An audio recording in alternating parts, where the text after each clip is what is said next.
Hello and welcome back to another video. In today's video, I'll be reviewing my custom LEGO Transformers Grimlock. So starting off here in Trex mode, you can see this Grimlock is based on his G1 design.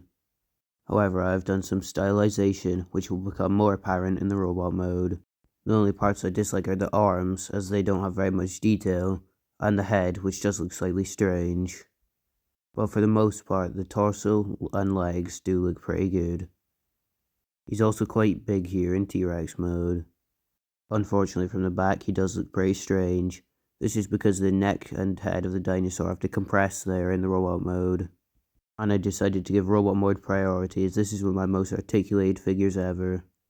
Unfortunately, the tail does look quite large. This is because it has to form the robot mode legs, but it does look a little weird here in dinosaur mode. And the head also looks slightly off when it's viewed from a front-on perspective. And here you can see the Dino Mode toes use a slightly illegal building technique. So the only Grimlock I have to compare him with is the old Follow Cybertron design. So here's that original Voyager class figure. Another T-Rex I can compare him to is the Jurassic Park 2-pack version, which is obviously a repaint of Kingdom Megatron. And here is one of my favourite deluxe classes, Silver Streak. While comparing him to a movie bot, here he is with Nest Bone Crusher. And finally, here he is with the LEGO Speed Champions Lamborghini Countach, as well as a LEGO minifigure. So you can see he is quite large in the Dino mode. But now it's time for the transformation. So to start off with, we're going to come to the side. Here, we can start by taking the double hinge joint to the neck and folding it backwards. And once this is done, we can just leave the head there. And we'll come back to it later.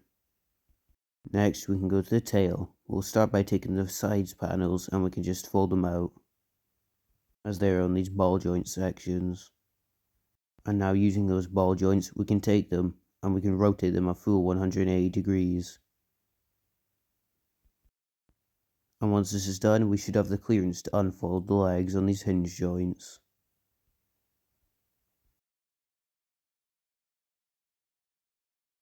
And once the legs are unfolded, we can go back to the side panels and these will compress into the side of the robot mode legs. And to finish off with the legs, we can take the feet and they will untab and fold out. And once this is all done, we'll be able to get him standing up. So here he is standing up, and now we can finish taking the head to the back. So we just use the hinge joint and compress this section. And once this is done, we can come to the backpack, where we can unfold it to give him his signature Grimlock wings.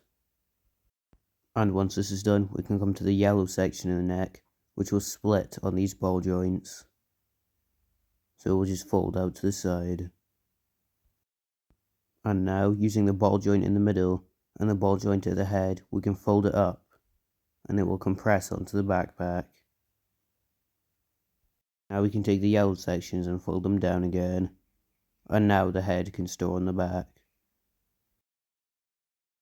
And we can also realign the wings.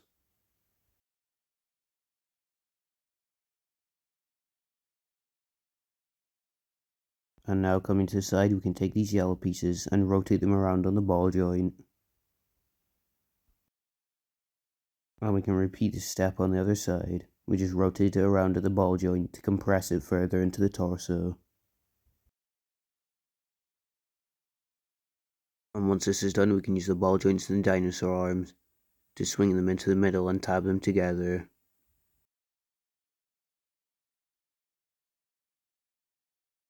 And now we can come to the robot mode arms. We can start by swinging them down to the sides.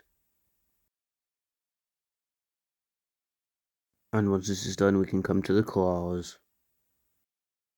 Here we come to the hinge on the side and we can unfold the claws.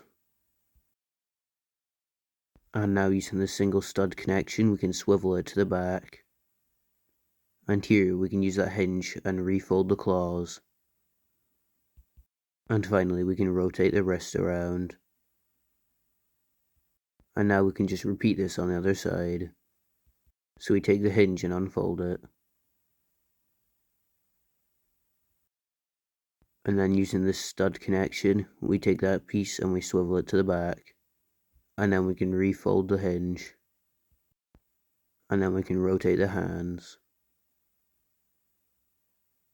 And there is Grimlock in his robot mode.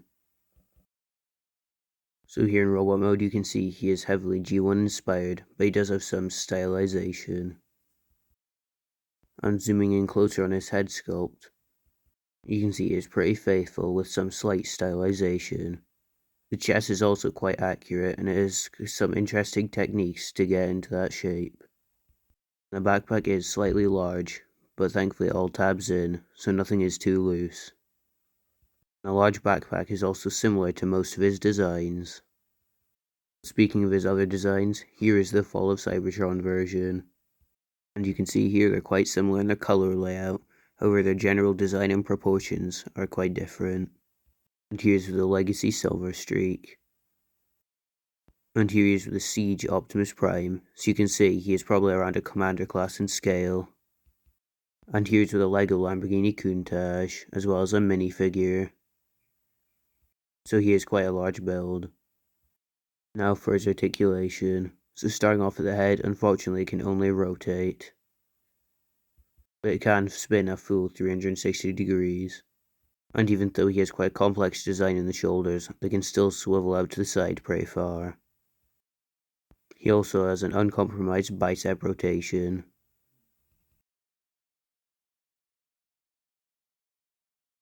And due to the hinge joints, his elbow can also bend 90 degrees. Now I've had some questions about these hands, and these are the Creo hands that used to come on the old Creo Transformers. And even though some might consider these pieces cheating, I'm still going to use them because it is compatible with Lego and is also part of the Transformers brand. And they also look pretty good, and they're better than most brick-built solutions. And this piece can also rotate a full 360 degrees, however it is pretty tight due to the nature of the design. It also tends to get caught in the claw piece at the back. But as for the legs, they can't go out to the side that far, that's because of the skirt piece as it gets stuck. As for kicking forwards and backwards, the forward movement is unrestricted, however the back does tend to bump into the arm pieces. And he can also do a full 180 degree knee bend due to the transformation. And his ankles are also on ball joints, so he can swivel them as well as move them up and down. And he does have a full waist joint. And thanks to all this articulation, he can get into some pretty cool poses, as he is fairly well balanced for having such a large backpack. But anyways, that is it for this review, so I hope you all enjoyed this video, and don't forget to like, comment, and subscribe if you want to see more LEGO Transformers. And here's a sneak peek of my next project, which is a laser Optimus Prime, or a G2 Prime if you want to call it that. So remember and subscribe if you want to see this video. So anyways, have a great day, and I'll see you all next week.